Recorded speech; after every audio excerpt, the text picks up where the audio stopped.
আল্লাহ তাআলা আমার বাবারে মাফ করে দিও। ভালো মন্দ মিলে মানুষ চলার গতিতে অনেক সময় অনেক ভুল ভ্রান্তি হয়ে যায়, হয়তো আমারও হয়েছে, ওনারও হতে পারে।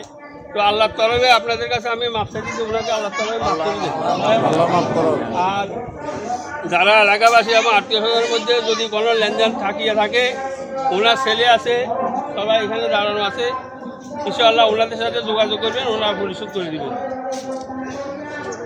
আর আসসালামু আলাইকুম।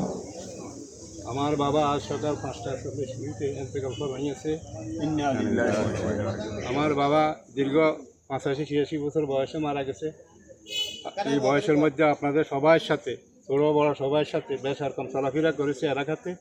যদি কোনো কথাবার্তার কারণে আপনাকে মনে কষ্ট দিয়ে থাকে, আল্লাহ তাআলা আমার বাবারে মাফ করে দিয়ে, আল্লাহ তাআলা আমার বাবারে মাফ করে দিয়ে, আমার বাবারে মাফ করে দিয়ে। আর কারো যদি জানা ফেনা থাকে আমাদের সাথে যোগাযোগ করিয়ে ইনশাআল্লাহ আমরা পরিশোধ করার চেষ্টা করবো। আর আত্মীয়স্বজন যারা আছেন সবার কাছে আমার অনুরোধ, আমার বাবা আপনাদের সাথে দীর্ঘদিন চলাফেরা করছে, আমরা সবাই ক্ষমা করে দিয়ে। এগুলো আমার কথা। হ্যাঁ, আর আমাদের মসজিদের খতিব সাহেব উনি কিছু কথাবার্তা বলবেন।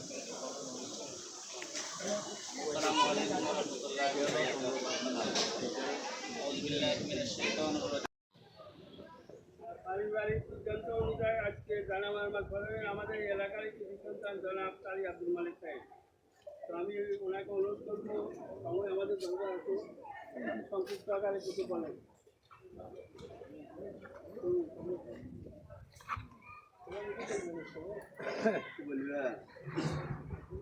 মানে আমাদের হাতে 6 মিনিট।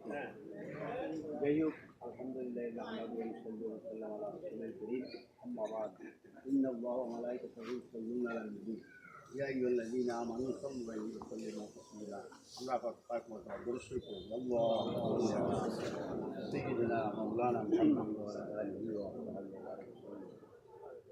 আসলে এখন এই সময়ের একটু সামনে রাখি লম্বা করা সম্ভব নয়, সেটা টেনশন দেওয়া সম্ভব নয়। সেহেতু নম্বর 1 হলো আসলে আমার রক্ত, ওরা আমাদের বাড়িতে রয়েছে, আমার আপন বাবার মামতো বাড়ি ঘরের বাইরে, এবং তার সে পড়ার উত্তম এলাকার ভালো আমিন বলে সবাই কাজেই এখন তো আমি ওদিকে যাচ্ছি না। আজকে যারা আপনারা যারা আসছেন, কিছু ব্যতিক্রম অবশ্য ওদের সাথে দেখা যায়, তো সেগুলো সংশোধন করা এবং এই সেগুলো সম্ভব নয়। জানাজা আমার লোক কথা বলবেন, কয়েকটা দিন শেষ করতে হবে, প্রথম ইমামটা যখন আল্লাহু আকবার বলবে, আপনারা কি চিৎকার করে সবাই বলবেন? না, আপনারা আস্তে আস্তে বলবেন, যেন আপনার কানে শুনবেন। তারপরে সর্বপ্রথম তাকবীরের পরে দিন আপনার খানা পড়বে।